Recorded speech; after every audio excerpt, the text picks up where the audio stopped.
Hello and welcome to day 11 of Business English 2. I hope you've had a good weekend. And so today we're going to finish up the editor's challenge that we have been working on. So we're down at the bottom part here of this second paragraph. It says, after these two teachers work with our training consultant. Remember, they're doing in-depth training. Here, in-depth training with two teachers from each school. Okay, so after these two teachers work with our training consultant, they are formally equipped to act as teacher trainers who can expertly train you teachers and staff. Okay, now I mentioned last time that there are still a couple of mistakes in this sentence. I hope you found them. The first one deals with the word formerly. Okay, who is this guy? Well, he's a farmer, and actually his last name is, or his name is Lee Jones. That's his real name, by the way. So this is Farmer Lee. Sounds similar to formerly, Farmer Lee. Well, we're not talking about a farmer here. But who is this guy? Well, of course, you know that this is Barack Obama. Who is Barack Obama? Now, you might say, oh, he's the President of the United States. No, he was the President of the United States in the past, previously. So if he was President in the past, then we can say he is a former President of the United States.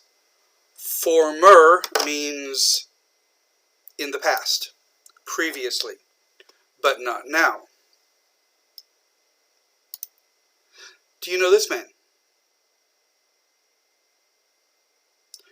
You may recognize him as Abraham Lincoln.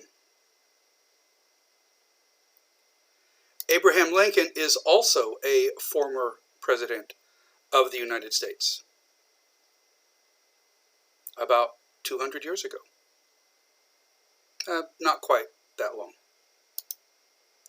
Now here's a little story about Abraham Lincoln. He's one of my favorite people in the whole world, and this is one of his stories.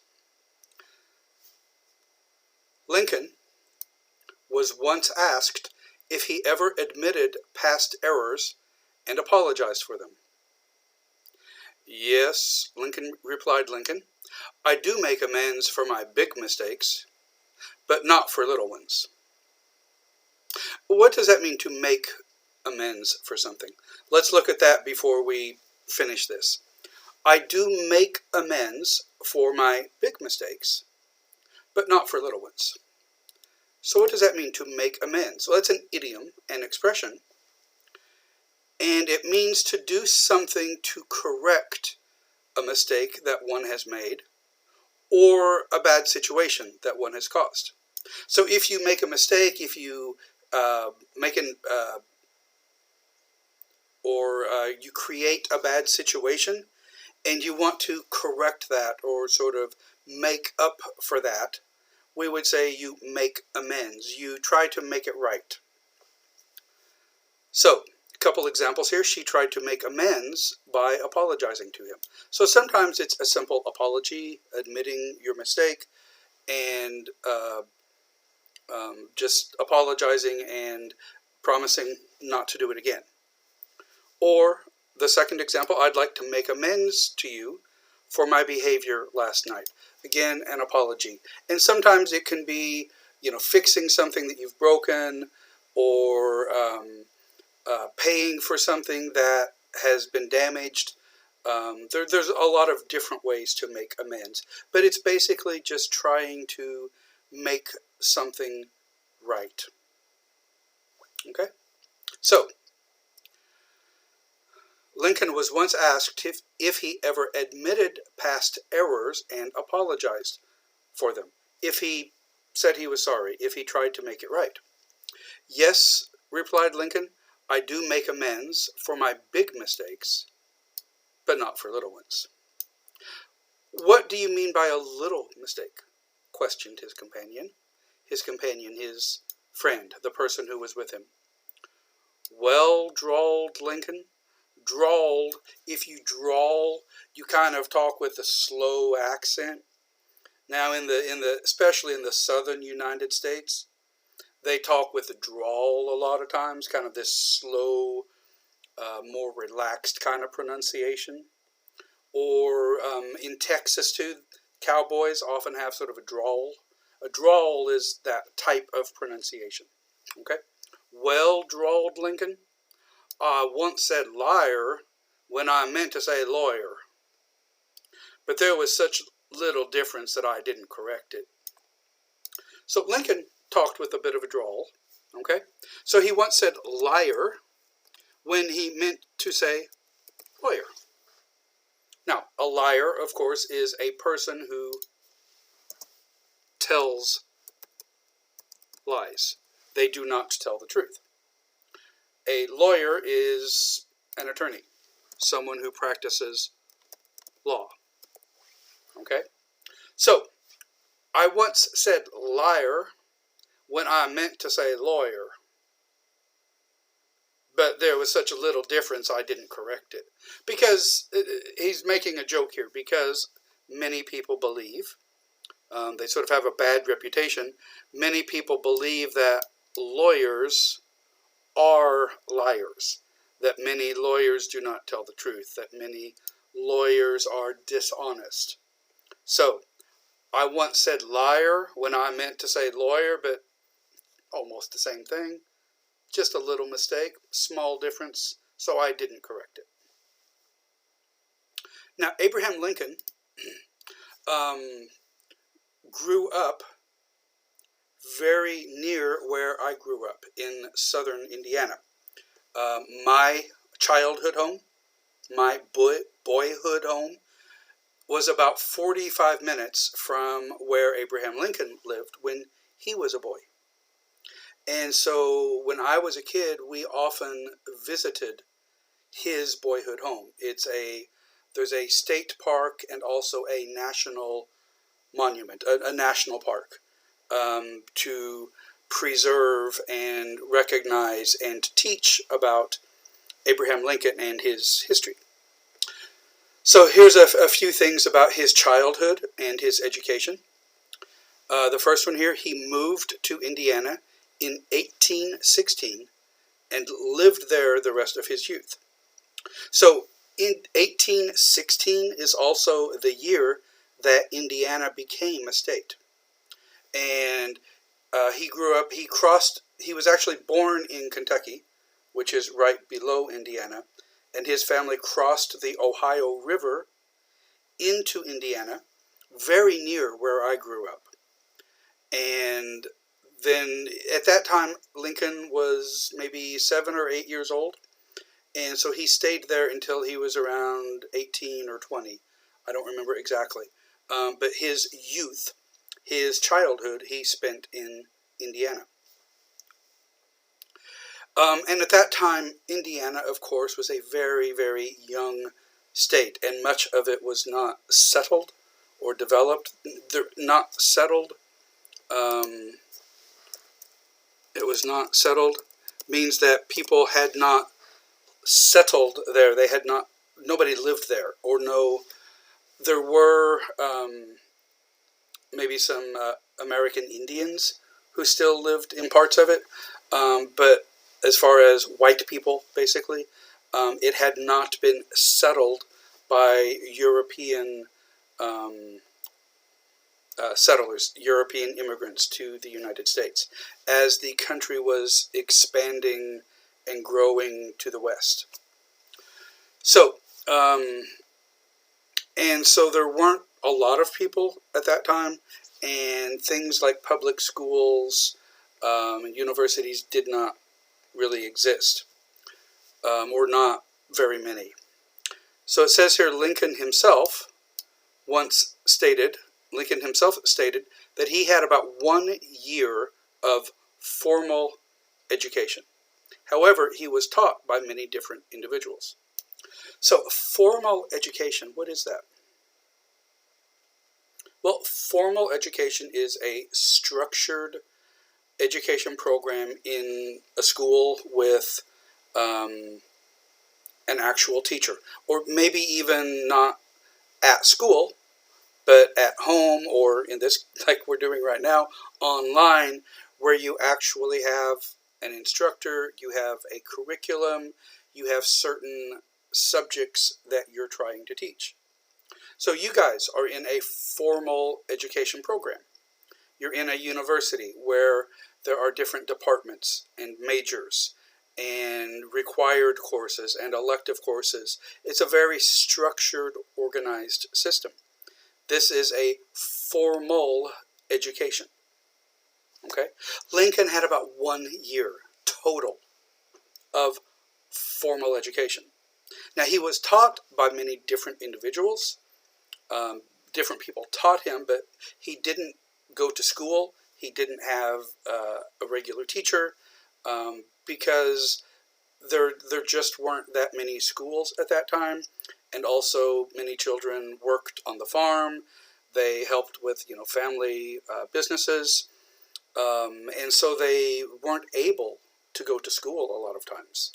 And also they had to walk a long distance if there was a school nearby. And so a lot of kids in those days just did not get a formal education. But Lincoln loved to read and learn from any books he could get his hands on, anything he could get his hands on, anything he could get a hold of. He borrowed books all the time from other people that happened to have books. He would borrow anything he could find and read it because he loved to read and he loved to learn. This is Lincoln's boyhood home. This is in the National Monument, and the original foundation, the stones for the actual cabin he lived in are very near this spot, and they have recreated this. They've rebuilt it. It's a log cabin. The logs here, the long wood, basically the trees that were cut and then laid down to form the cabin, and a wood roof here, and a stone fireplace. This is a recreation of the home that Abraham Lincoln lived in with his family, with his parents and his sister. And these logs here, or these wood rails on a fence, those wooden rails you see there, those you would get by cutting down a tree and then splitting the wood into long, narrower pieces. And they would lay those out to create fences to keep animals in or out, especially things like cows or sheep or horses, to fence them in, to protect them and to keep them from running away or something. And Abraham Lincoln was known as a rail splitter. He would split many of these rails for his own family and for other people to use. But we visited here many, many times when I was a child. There are walking trails, hiking trails, a visitor center with a gift shop and a film, and also a state park with a big lake for swimming and more trails and things. So a really, really nice park. And when Lincoln was growing up, like I mentioned, he wasn't able to go to school regularly. So this is where he would study. Remember the fireplace from the previous image? The fireplace here on the inside, this is where Lincoln would often read and study. At night, after the day's work was done, he would read and study just using the light from the fireplace or maybe a candle. But this is where he spent many, many hours reading and studying on his own, because he was self-taught most of his education. just from reading books himself and talking to people and learning from people. Here's a little, some more they call fun facts. Fun facts, interesting information. It says, Abraham fun facts. Abraham had very little formal education, but had a strong interest in books and learning, which we just talked about. Most of what Abraham learned was self-educated and from books American borrowed. There's a couple of mistakes here. I found this slide online and I liked it, but I realized it wasn't quite correct. Do you see the problems? The first part is okay. Abraham had very little formal education, but had a strong interest in books and learning. Most of what Abraham learned was this should be educated. Self-educated. I don't know what happened here, just a typing error. Was self-educated and from books not American borrowed. This is probably an autocorrect error, but from books that Abraham borrowed, that he himself borrowed and got from people. Okay? Now, I actually met the Lincoln family. Of course, as you know, Abraham Lincoln became the president. And so this is a picture of him, Abraham Lincoln, his wife, and 3 of their children, standing in front of the White House here. And I actually had an opportunity to meet them. You can see here.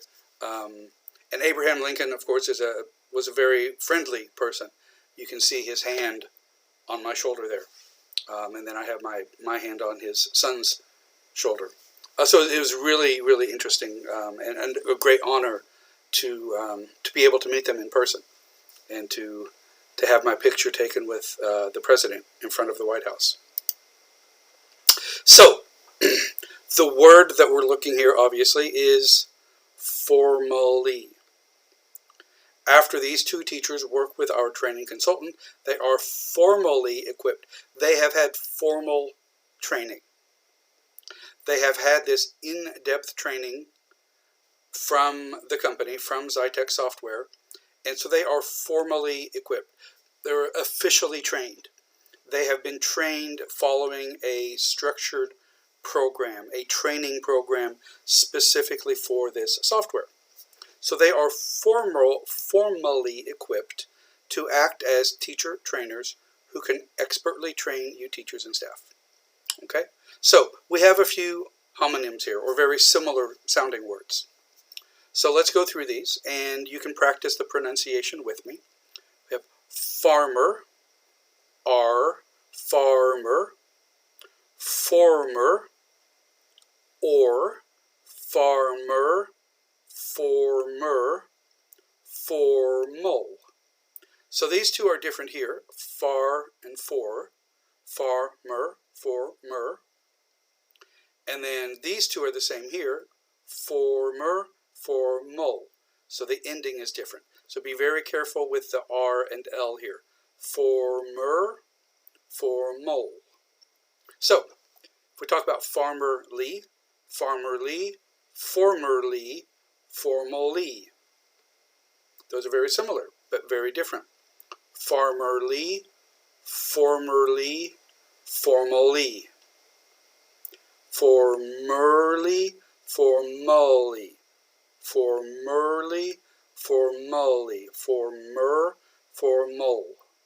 Okay, very different words. Similar pronunciations. These are not homonyms, but they have a similar pronunciation.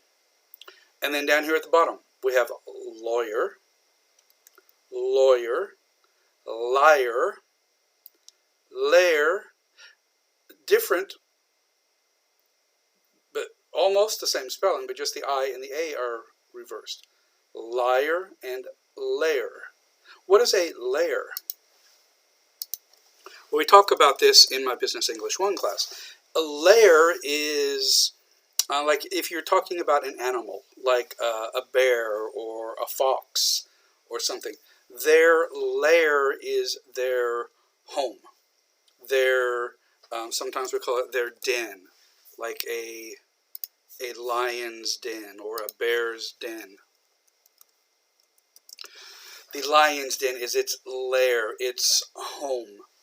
And so, for example, if we talk about people or companies, if you want to do a negotiation and you go into the other company's offices for this meeting, you're going into the enemy's lair or the competition's lair, or we use it for sports. If you're on a sports team and you're competing at their stadium, they have the advantage because it's their stadium. Their fans, their crowd, they're familiar with every little bump and curve of the field. It's the enemy's lair. It's their territory. Okay? So, the pronunciation, the spelling here is very similar. Lawyer, liar, lair, layer. Lair, layer. Lair, layer. So it's a layer. Well, we might have a layer cake. This cake has different layers, different levels. Okay? Or it can be used as a verb also. This is a brick layer. He lays the bricks. L-A-Y. Lay means to place something. We talked about that at the very beginning of the semester with lay versus lie. We talked about lay versus lie. So, if you lie, we talked about at the beginning of the semester, lie, you lie down. That means you take your body and you lie down in bed. You go to bed. Okay? Lay something means to place it. The example from the beginning of the semester was, I will lay the baby in her crib. If you lay a book on a table, you place it there. You put it there. So a brick layer lays bricks. He places bricks in a row, in a certain pattern to make a wall or a street or a fence or something. Okay? So, a brick layer. So we have a layer cake and a brick layer. All right? Now, don't confuse lie. This is the same spelling as the word to tell a lie, to not tell the truth, which would make you, if you lie, if you tell lies, you are a liar. A liar is a person who tells lies. They do not tell the truth. Okay. So, after these two teachers work with our training consultant, they are formally equipped to act as teacher trainers who can expertly train you teachers and staff. Not you teachers, but they can train the teachers and staff from your school. They can train your teachers and staff. Okay. So again, your, Y-O-U-R, is the possessive form. It belongs to you. Y-O-U apostrophe R-E means you are. Okay. Did you guys ever watch Friends? Are you the right age to have enjoyed that TV show? I love how my coffee mug just disappears there. Just completely disappears. That is so cool. So, Friends, as you know, is a very popular TV show, a sitcom. What's a sitcom, by the way? A sitcom is a situation comedy. Okay, we would call that a sitcom, not a TV. It's not a drama. It's a situation comedy. There are situations, different scenes, different things that happen, and it's funny. Situation comedy. A sitcom. Kind of like a rom-com is a romantic comedy. They call those rom-coms, romantic comedies. All right. So in Friends, if you know the characters here, this is Ross and this is Rachel. Ross on the far right, and then Rachel next to him. And at various times during the show, they were dating, Ross and Rachel. They were a couple. But then sometimes they would break up and they would not be a couple. And then they would get back together. So this is a scene from one of those when they had been apart and now they're back together. And Ross was very intelligent. He works at a museum. And to him, correct speaking, grammar are very important. Rachel is not, I don't want to say she's stupid, but she, her grammar is not as good, okay? And that bothers Ross. So let's look at a little scene here from Friends. And back! Oh, and by the way, Y-O-U''RE means you are. Y-O-U-R means you're. I can't believe I even thought of getting back to... She's saying, I can't believe I ever thought of getting back together with you. They had broken up. She's like, I can't believe I ever thought of getting back together. So, as Ross says... back! Oh, and by the way, Y-O-U''RE means you are. Y-O-U-R means you're. So, and by the way, Y-O-U''RE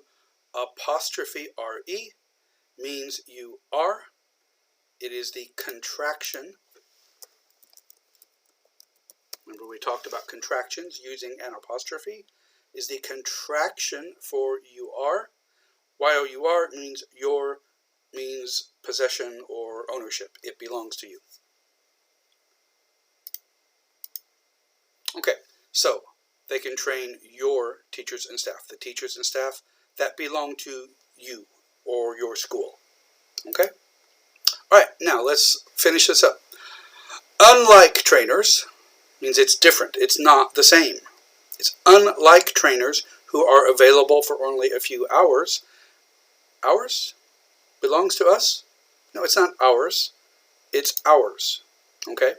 Unlike trainers who are available for only a few hours, remember they're doing in-depth training here. Okay, they're available for many hours. Your teacher trainers would be available to answer questions and concerns whenever they arise.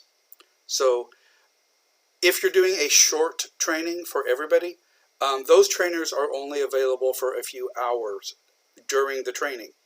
But these teacher trainers who are trained in depth, they would be available all the time, whenever they arise, whenever questions and concerns arise. So, they would be available to answer questions and concerns whenever they arise. Whenever is a single word, no space. Furthermore, Zytec establishes ongoing relationships with teacher trainers so that your teachers will always have the software support that they need. Furthermore is also one word, no space. Furthermore, Zytec establishes ongoing relationships with teacher trainers so that your teachers will always, again, always, we're talking about at all times, one word, one L. Always have the software support that they need. And again, software, W-A-R-E. Now, always, it's possible to write always. Well, sort of. I would probably say all of the ways. For example, if you're trying to do something and every method you have tried, every way that you have tried has not worked, then you might say all ways failed. All of the ways that we tried. And I would probably say it this way. All of the ways that we tried failed. Or every way failed. Every method failed. Okay? So it's not totally incorrect, but in this sentence it's incorrect. Okay? Because they're talking about time.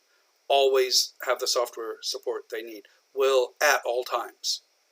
Okay? You will soon be receiving a copy of Zytec's Educational Software Training Program Guide, as well as a copy of one of our training CDs.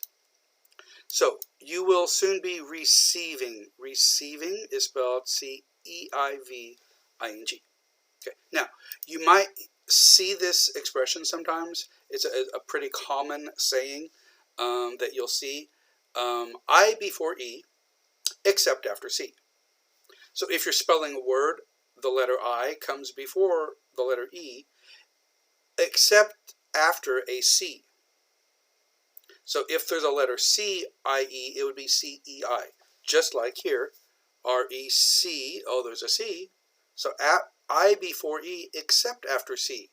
So here, after C, it's E-I. Okay? So that's a pretty simple rule. However, it's not really true. There are many exceptions to this rule. But people will still say this. Okay? I before E, except after C. Except in many cases. And there's a lot of kind of jokes about this or examples that show that this really isn't true. I before E, unless you leisurely deceive 8 overweight heirs to forfeit their sovereign conceits. So leisurely, kind of relaxed, deceive, to trick. 8 overweight heirs. Heirs, if somebody passes away, the people who inherit their money or property are their heirs. Okay? To forfeit, to give up their sovereign conceits. Sovereign is something that belongs like exclusively to you. It's yours and yours only. Okay? So there's some good examples. I before E, except after C. And also, when you heinously seize your weird foreign neighbor's feisty beige heifer. Heinously. A heinous crime is a very serious, severe crime. Very violent or very extreme. When you heinously seize, to take your weird, strange foreign neighbor's feisty beige heifer. A heifer is a cow. Okay. Beige is a light brown color, like a tan.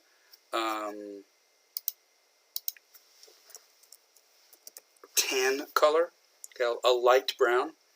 A lot of these trench coats, or what you would call maybe Burberry coats, a lot of those, that light brown color would be a beige. Feisty, not calm, sort of, I don't want to say aggressive, but like a puppy that is feisty, likes to kind of play and growl and grab things and run and hide. It doesn't just lay there all the time, but it's feisty. It's very playful. Okay? So, again, many words here that do not follow this rule. And there's no C here. Heinously seize your weird foreign neighbor's feisty beige heifer. None of these are after the letter C. I before E. Except when your foreign neighbor Keith, the name here, Keith, receives 8 counterfeit beige sleighs from feisty, caffeinated weightlifters. So again, many examples here. Except when your foreign neighbor Keith receives 8 counterfeit beige sleighs. Counterfeit, not real, not authentic. We often use that with fake money. We would say it is counterfeit. Okay, North Korea makes a lot of counterfeit $100 bills. Okay, that's one way that they produce income or money. Beige, again, light brown. Sleighs. Earlier in this semester we talked about Santa Claus and his reindeer, and the most famous one, of course, being Rudolph. Rudolph the red-nosed reindeer had a very shiny nose. Okay, what do the reindeer pull? What does Santa ride in to deliver toys to children at Christmas? He rides in a sleigh. The reindeer pulled a sleigh. Sleigh is sort of another word for a sled, okay? So when your foreign neighbor Keith receives 8 counterfeit beige sleighs from Feisty again. Feisty, they're not calm and relaxed. They're kind of playful, aggressive, but not in a bad way. Feisty means you don't give up easily. You're a fighter. Feisty, caffeinated weightlifters. Caffeine comes in coffee and tea and things like that. If you drink coffee or tea with caffeine, you are caffeinated weightlifters. Okay? Weird. Strange. I before E, except when you reign over the heist of a feisty neighbor's weird beige foreign sleigh. So some of these repeated, but I before E, except when you reign over the heist. Reign means to rule over. Okay? Like a king or a queen would reign over their kingdom. Unlike a reindeer, R-E-I-N, which comes from, or which is the same as the reins like on a horse that you would pull back on, or to rein something in. To rein in means to tighten or control. So a company might rein in spending or rein in waste to try to cut costs, to save money or resources. Okay? To bring something under control, to rein in. Right now, many governments around the world are trying to rein in people's behavior to control the coronavirus. So, I before E, except when you reign over, you rule over. Like a king or a queen. The heist. The heist is a theft. Okay? Stealing. Like, you'll often hear that with a bank heist or a diamond heist, an art heist from a museum or a bank. Okay?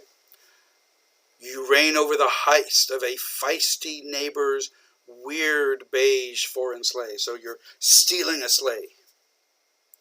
Okay? I before E, except after C. And always, if 8 beige reindeer. Reindeer are sort of a beige color, sort of a light brown color, like deer.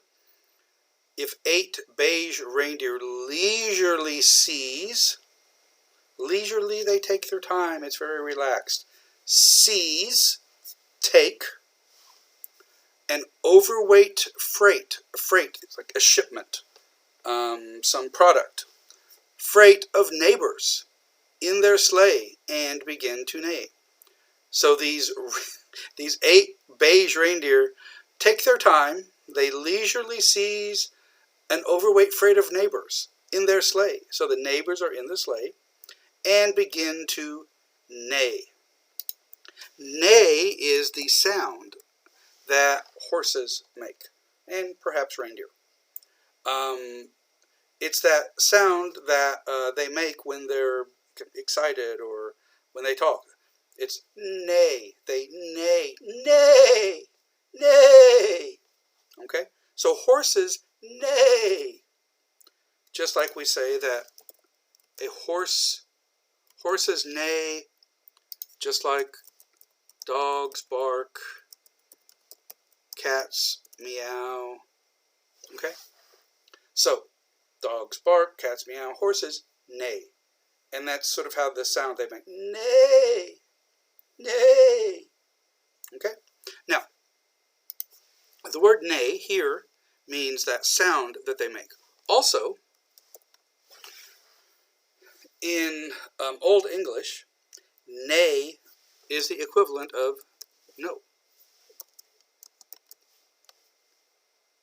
So, you need to be careful with this when you're talking to an English-speaking person or and somebody who is just learning Korean, because this can be very confusing. So, when I first came to Korea, I learned very quickly that in Korean, yeah meant yes. Yeah, yeah, yeah, yeah. Means yes. I'm like, oh yeah, yes. Because in English we have the word yeah, an informal yes. Okay.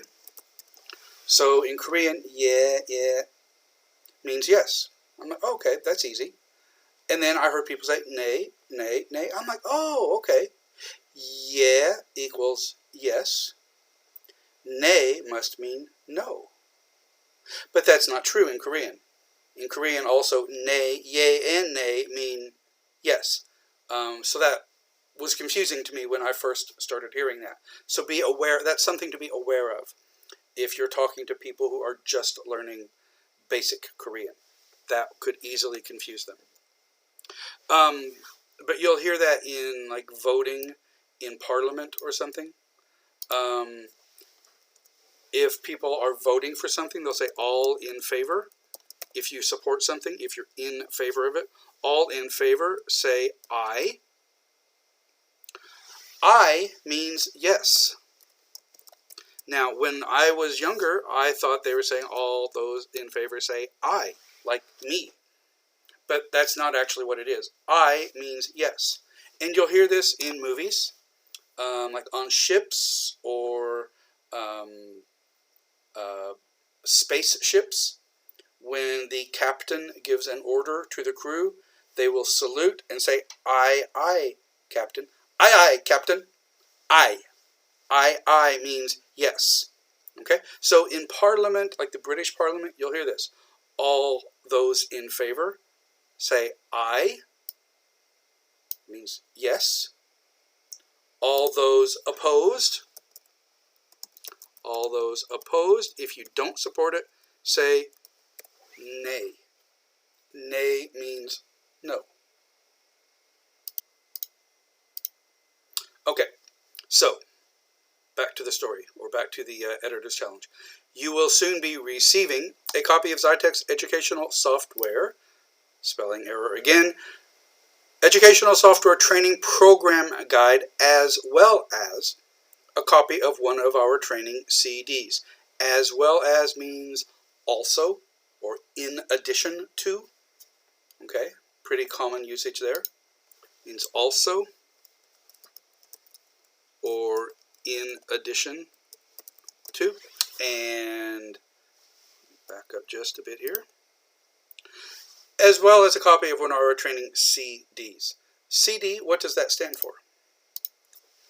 A CD is the initials for compact disc. Compact, small. Okay? So a CD is a compact disc. To make that plural, because those are capital letters, we only need to add the letter S. Now, when I was in school, we were taught to do this with an apostrophe, CDs. However, nowadays, this is generally considered incorrect. Okay? It doesn't really bother me so much because that's what I was taught when I was growing up. But in general now, if you don't need, they would say do not use an apostrophe to make something plural. Just CD, little s. Okay. I hope you will find these resources. I hope you will find these resources helpful as you consider Zytek's educational software. Okay. I hope you will realize or discover that these resources are helpful. I hope you will find these resources. Okay, these, that means more than one. That's plural. Resource is singular. So which is it? Should it be these resources or this singular resource? Well, what are we talking about? What are they going to be looking at? You will soon be receiving a copy of Zytek's educational software training program guide. That's all one thing. Okay, so you'll be getting their training program guide, as well as, in addition to, also a copy of one of our training CDs. So you're getting a training program guide and a CD.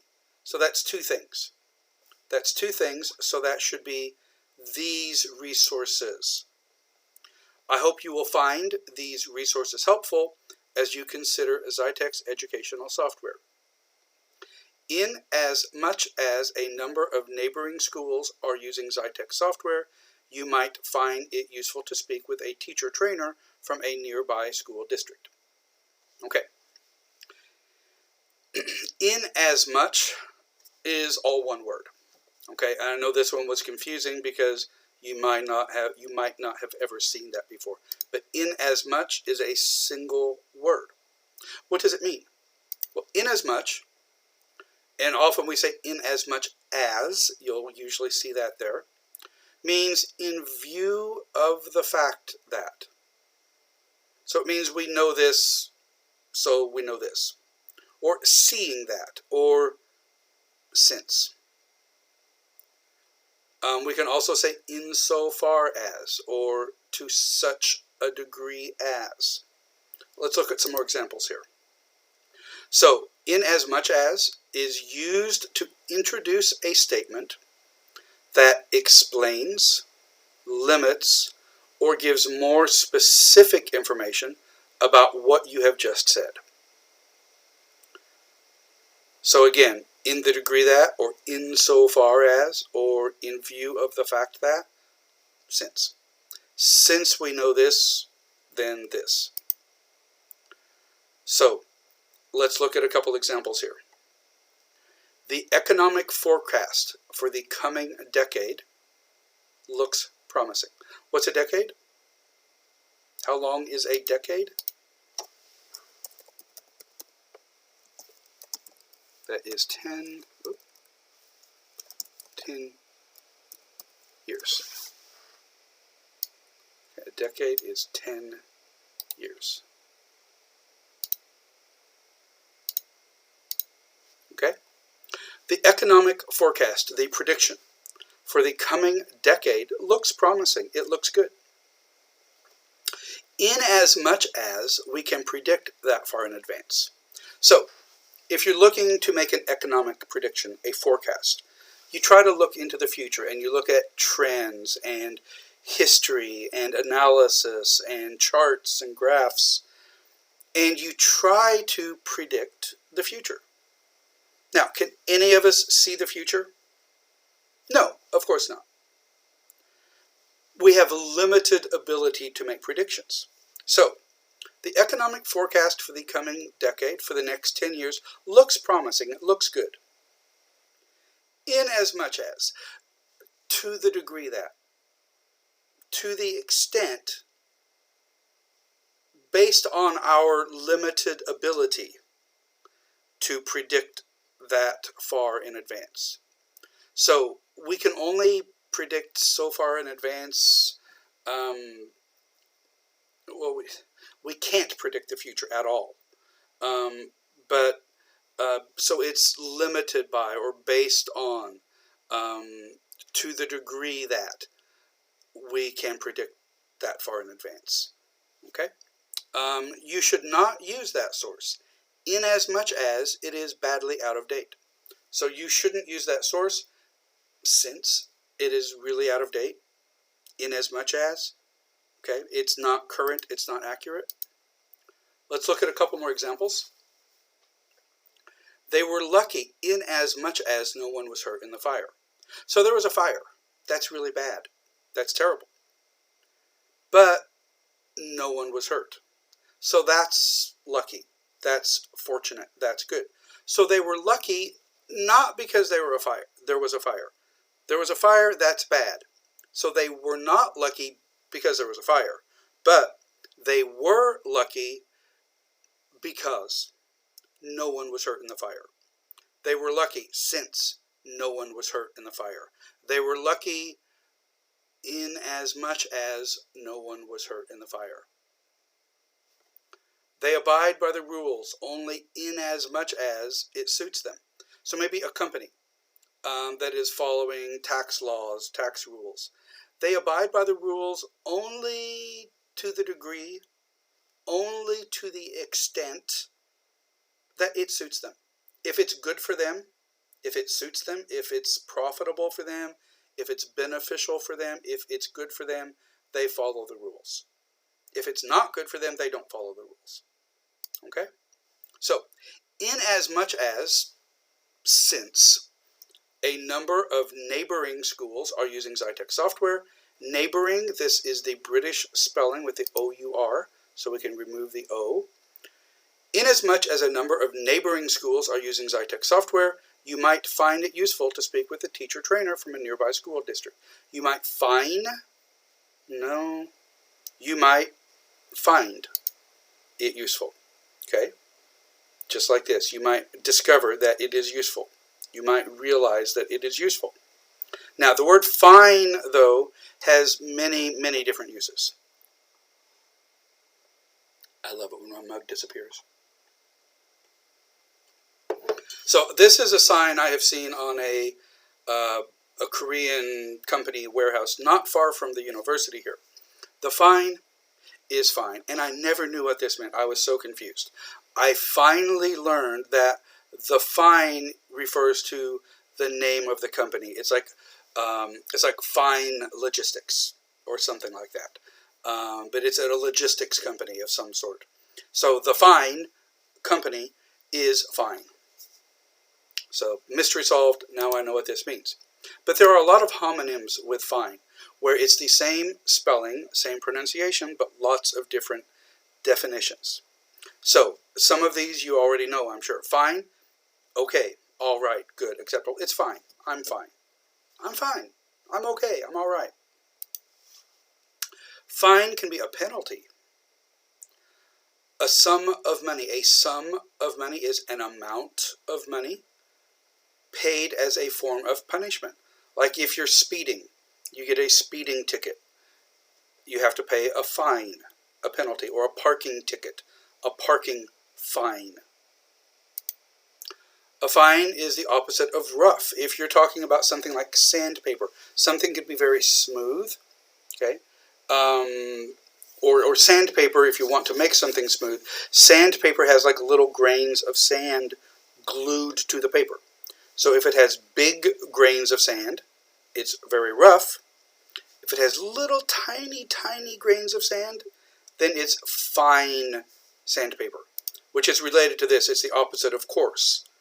Coarse would be rough with sandpaper, okay? Or if you're grinding coffee. If you grind coffee until it's kind of big pieces, that would be a coarse grind. C-O-A-R-S-E. That sounds the same as the word course, like a class, okay? Or a training course, an obstacle course. But coarse here means kind of rough, okay? So if you grind something like coffee, a coarse grind would be kind of big pieces. If you grind it until it's almost like a powder, then it would be finely ground coffee, like if you're making espresso or something. Fine can also mean small or thin. If you're chopping a vegetable like onions, finely chopped, it's very small pieces. Or finely shredded cheese. If you're making pizza, the cheese is it's shredded, but kind of big pieces. But a lot of times in Korea, they'll put like this, what do they call it? Like snow cheese on chicken or something. It's very finely shredded, very thin pieces of cheese.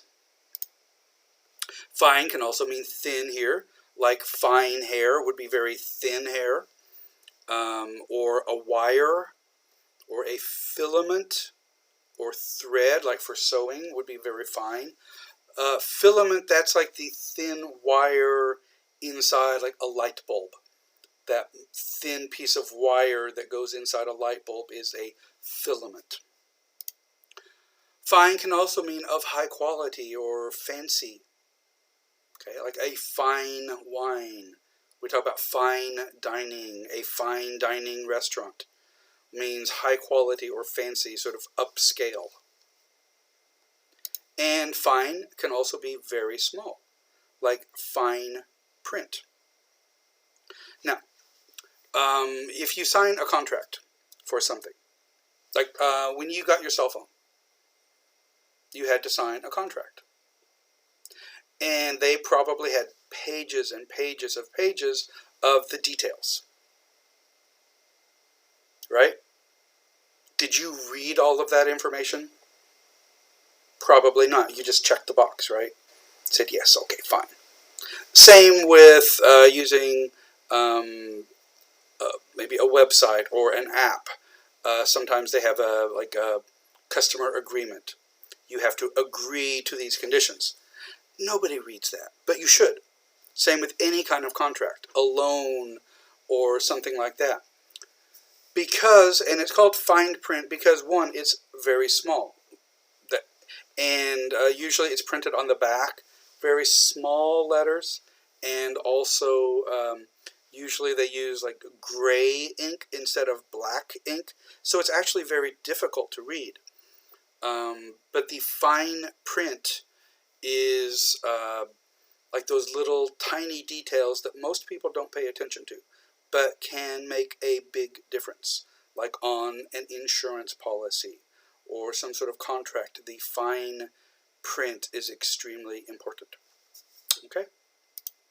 All right, so here's a sign that somebody found. It says, violators will be towed and fined $50. So if you park your car illegally, they might tow it away with a tow truck,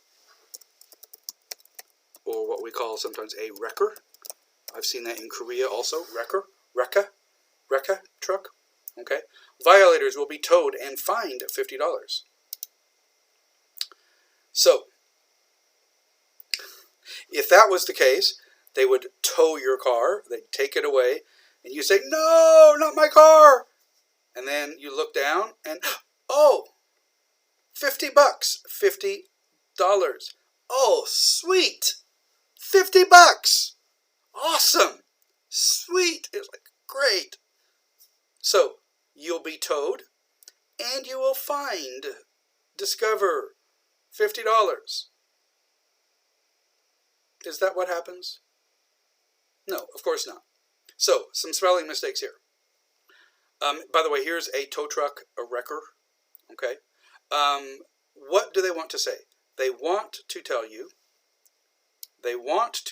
that if you break the parking rules, if you violate the parking rules, your car will be towed away and you will get a fine, a penalty. You will be fined $50. But instead they are telling you you will discover $50. Well, that would be great, wouldn't it? So, some rules here, or some vocabulary here. To violate, to break the rules or laws, or to treat something very badly. A violator is a person who violates it. So the violator is the person who parked illegally. To tow is to take away a car. Like here, the tow truck is taking away the car. You will be fined. You will have to pay money because you broke a law or a rule, a parking fine. Fined is to discover something, like the money on the street. Okay? So, violators will be towed and fined, discover $50. That would be great, but that's not true. Okay? Here's another one. Private, customer parking only. All others will be towed. Now, of course, here they should say towed, like a tow truck, but toad, T-O-A-D, means a toad. Toads and frogs are very similar looking. Okay, they have some different characteristics. You can study the slide here if you want to see those. Okay, but they will be towed. You will become a toad? What? No. Toad, T-O-W-E-D. So a joke here, it's by this little water area. Frog parking only. All others will be towed. So kind of a little joke there. Okay.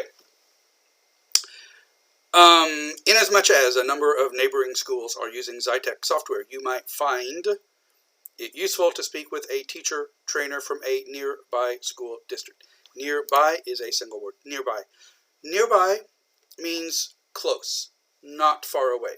So, nearby, neighboring, local,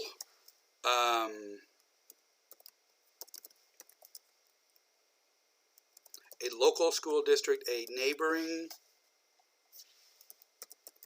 school district. Earlier in this, we talked about many area schools and workplaces. They're in the same area. They're nearby, they're local, they're neighboring. All of those basically mean the same thing in this example. Please call or write to let me know whether such a meeting is feasible. Whether, there we use whether or not. Okay, it is feasible. Do not confuse that with the word weather, which that means if we're talking about the temperature, rain, fog, clouds, etc. That's weather. Exact same pronunciation, but very different meaning and spelling. Okay? Please call or write to let me know whether such a meeting is feasible. Feasible is also spelled incorrectly. It should be, instead of A-B-L-E, it's I-B-L-E, feasible. Okay? What does feasible mean? If something is feasible, it is possible. If something is feasible, it is possible. So here's a little example I found from the internet. If you have a product, something you're trying to do, you're trying to develop a company or an idea, you have to look at some different things. First of all, feasibility. Can it be done? Is it possible? If it can be done, does anyone want it? The desirability. Maybe it can be done, but if nobody would buy it or want it, what's the purpose? And even if it can be done and people want it, is it profitable? Can it make money? If you do something, even if people want it, if you lose money, your business will fail. It's not viable. So you look at feasibility, desirability, and viability. And you can see here, even on this slide that was on the internet, this is spelled incorrectly. So it's a very common misspelling. Feasibility is a very common and important aspect to look at with products and projects. Companies will often do feasibility studies, and there's different areas that they look at. They'll look at economic feasibility, and this is something that you might often do. You've probably done some cost-benefit analysis, looked at break-even points. Is it profitable? Okay. Technical feasibility. Do you have the technology to do this? Operational feasibility. Schedule feasibility. The timeline. Okay. Here's another one with assessing feasibility. Technical feasibility. Legal and regulatory feasibility, like government regulations or environmental regulations. Organizational feasibility. Social feasibility. And again, economic feasibility. So there's many different areas companies will study here. Here's some other basic tests. Technical feasibility, managerial, economic, financial, cultural, social, safety, political, environmental, and market feasibility. So for example, like when they do projects and things like this Four Rivers project in Korea, they would look at a lot of these different aspects. Is it technically feasible? Do we have the technology to do this? Can we manage it? Is it economically feasible? Is it safe to do this? They'll look at the environmental impact. What will it do to the environment, to the water, the fish? Will it cause flooding?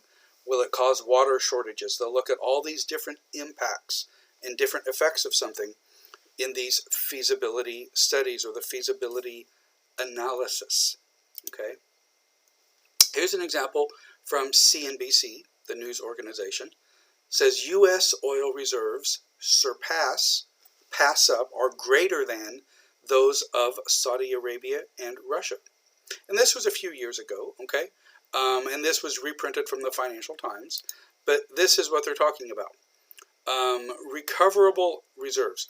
Recoverable means those reserves, the oil that they can recover, that they can actually get. Recoverable reserves, those barrels of oil. Oil is measured in barrels.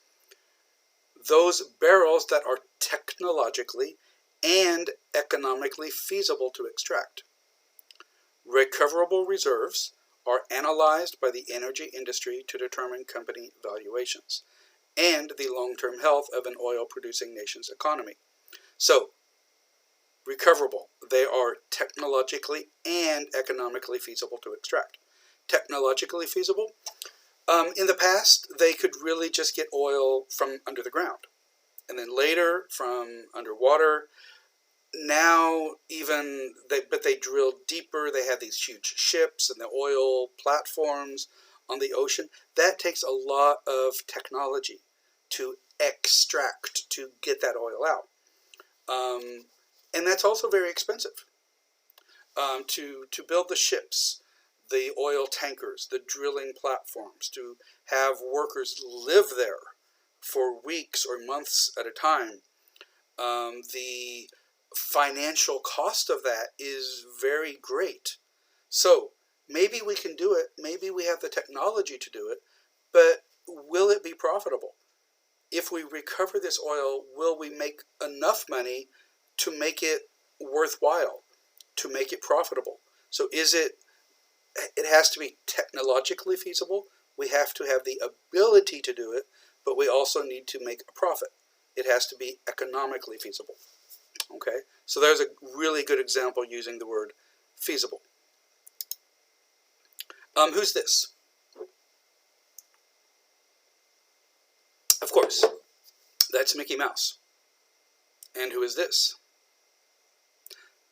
That is Walt Disney, the creator.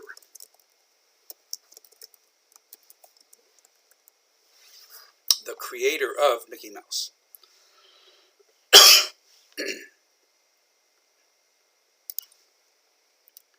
And Walt Disney once said, I could never convince the financiers that Disneyland was feasible because dreams offer too little collateral.